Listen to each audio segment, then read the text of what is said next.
North Korea's pursuit of nuclear weapons and missiles is an urgent U.S. foreign policy concern. That is because a nuclear-armed North Korea would threaten homeland security, regional security, and global nonproliferation efforts. A nuclear North Korea could engage in nuclear blackmail and attempt to force the withdrawal of U.S. forces from the peninsula as the first step in accomplishing the Kim family dictatorship's goal of Korean reunification. Multiple diplomatic efforts to prevent the North Korean regime from threatening the world have resulted in disappointment. Efforts failed in part because they were based on one of two flawed assumptions about the North Korean regime. First, the hope that opening up to North Korea would change the nature of the regime. This is sometimes called the Sunshine Policy. But while the Kim family was happy to accept payoffs in exchange for limited opening, once it pocketed the money, it slammed the door shut lest the North Korean people gain access to information other than the propaganda and brainwashing to which they are subjected. Second, the belief that the Kim family regime is unsustainable and that the regime will collapse before it develops and fields nuclear weapons and long-range missiles. If North Korea's ultimate goal is final victory through red-colored unification by force, allowing North Korea to become a limited nuclear power and then pursuing a strategy of containment is not acceptable. Not acceptable because North Korea has never developed a weapon that it did not try to sell, including the sale of its nuclear technology to Syria before an Israeli Defense Force airstrike destroyed a secret facility there in 2007.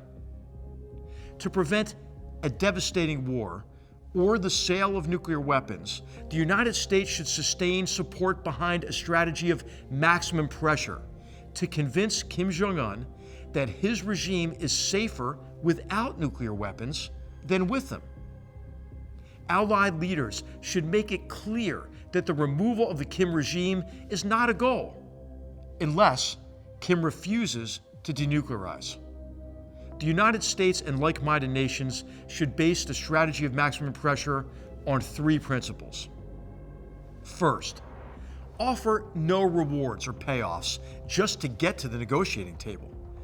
Previous freeze-for-freeze agreements that relaxed sanctions in exchange for a suspension of weapons tests locked in the status quo as the new normal. After collecting payments, the North Korean regime breaks agreements and restarts the cycle with new provocations. It is vital to resist the temptation to lift sanctions prematurely. Sanctions should remain in place until there is irreversible momentum and verifiable progress toward denuclearization.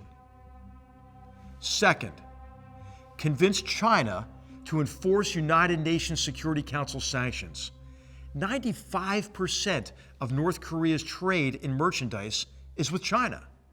Chinese leaders should recognize that a nuclear-armed North Korea is not in their interests, due not only to the direct risk to China, but also because other nations, such as South Korea and Japan, could conclude that they need their own nuclear weapons. Secondary sanctions are appropriate to impose costs on countries and companies that assist North Korea in circumventing UN sanctions.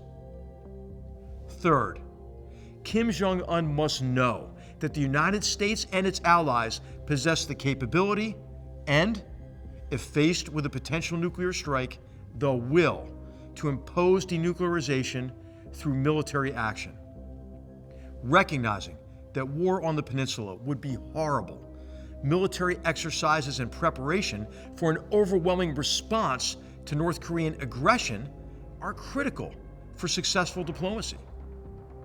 The success of coercive diplomacy in the form of maximum pressure depends in part on Kim's belief that the United States and its allies are more motivated to achieve denuclearization than he is to hold on to nuclear weapons and missiles. Some argue that maximum pressure has not worked. But sanctions on North Korea have never been fully enforced, and other forms of pressure have been pursued half-heartedly. Finally, North Korea and China should see every provocation as driving the United States and its allies closer together. A unified effort among like-minded nations is the best hope of convincing the Kim regime that it is better off without the most destructive weapons on Earth.